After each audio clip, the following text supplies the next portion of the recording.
Chapter 103. Hello there. Summary.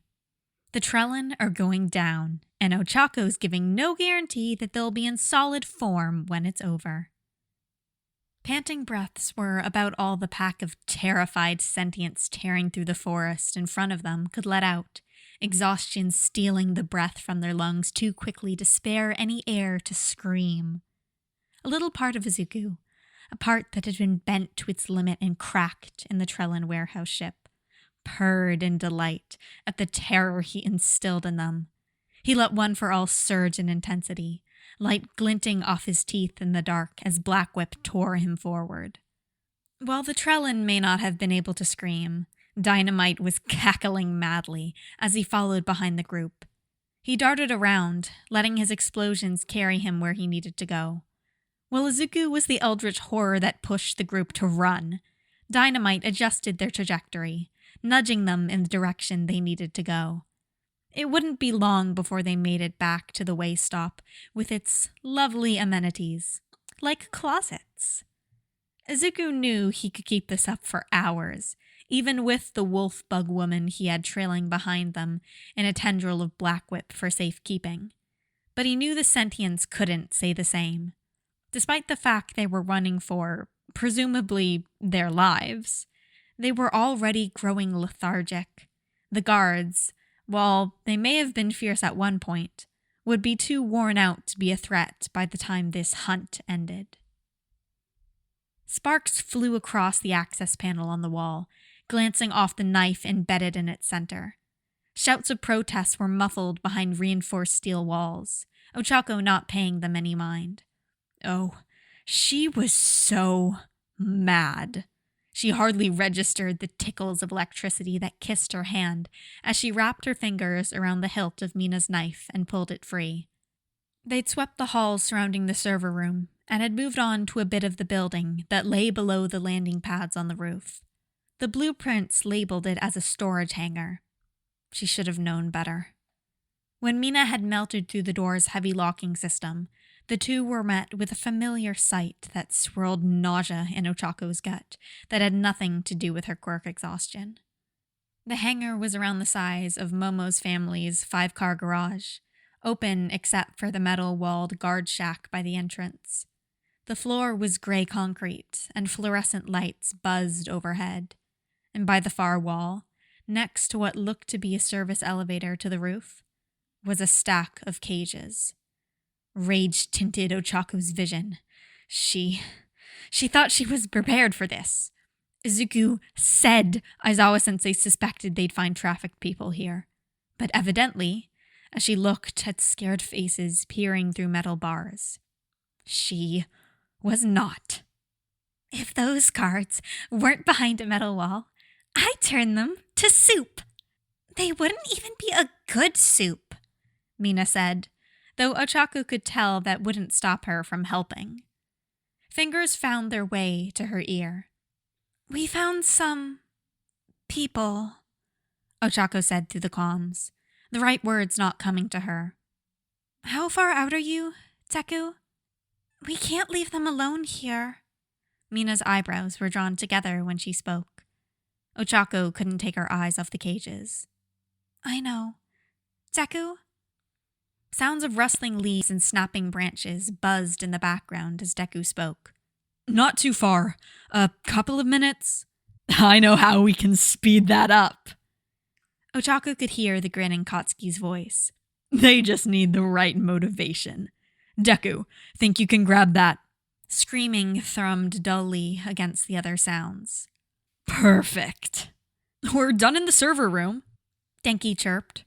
Want us to head over to you? Mina shook her head, despite the fact Ochako was the only one who could see her. No, we've got it here. As long as there's someone running around causing chaos, no one should bother us. Got it, Denki replied. You ready for some chaos, Mei? The following cackling was all the answer he needed before he joined in and the comms quieted. Well, that was disturbing, Mina stated. I've never heard Denki laugh like that before. Ochako shrugged, trying to calm down. Mei has that effect on people. Ochako twirled the knife through her fingers. What now? Should we wait for the others before we... We don't want them to panic and go running through the building. That'd be bad. But we also don't want them to be stuck in there any longer than they have to be, Mina mused. We could talk to them, see where they're at, so we can gauge if it's safe to let them out on our own. Yeah, okay. That sounds good. Ochako nodded, glancing at Mina. Her face was pinched in worry, but her shoulders were set with confidence. Ochako tried to let the tension drain out of her own posture as she started towards the small stack of cages. The people here were scared. She needed to be someone who took that fear away, not added to it. She let a warm, close-lipped smile wash over her face, eyes softening as her rage fell away. Crouching down when she stood a few meters away from the cowering sentients, Ochako tried to settle her hands palm up, only to realize she still had a knife in her hand. With a slight flush, she slipped the knife into her boot. Hey, it's okay. We're here to help. Everything is going to be okay now, she said softly, naturally slipping into basic. Don't worry, Mina smiled. They're never going to touch you again. What do you want with us? Stammered a familiar, aquatic-looking sentient. Not like the siblings, but... Oh, they look like the aliens from that other water planet that had mistaken them for traffickers. She looked over the cage, and sure enough, there were 3 inhabitants, just like they said were stolen from them. We just want to help you get home, Mina calmly explained, but all the aliens still had doubt drowning their gazes. They didn't trust that they were here to help. Who knows how long some of them had been trapped, shipped over the galaxies like cargo, never getting a second glance.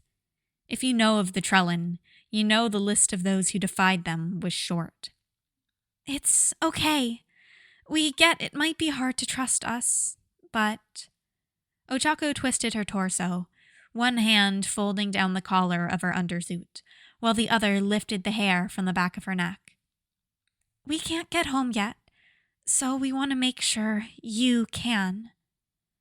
Over quiet gasps and inhales, a breathless voice says, It's you. In the highest cage, stacked on top of 2 others, are 2 brightly colored slug people. I'm sorry, do we know you? Mina asks, tilting her head to the side. The pink one, adorned in a rather fancy orange dress, with a neon green crown perched between their eye stalks on their head, speaks again. No, you wouldn't. We never talked with you, and there were just so many people on that ship. When you left during the alarm and didn't come back, most people thought you were killed. Wait, Ochako says, stunned, standing up to get closer to the slug alien's level. You were on the warehouse ship? I was indeed, she nodded. Ochako's resolve tempered the rage flaring in her gut. It had been months since they'd escaped, and still, people they'd spent day after day cooped up with were still trapped in a tiny crate. While they'd been breathing fresh air, so many people were trapped with no hope of ever setting foot outside as a free person again. We had to leave you behind once before. Ochako's voice was plated in steel. This time, we're here, and we're getting you out.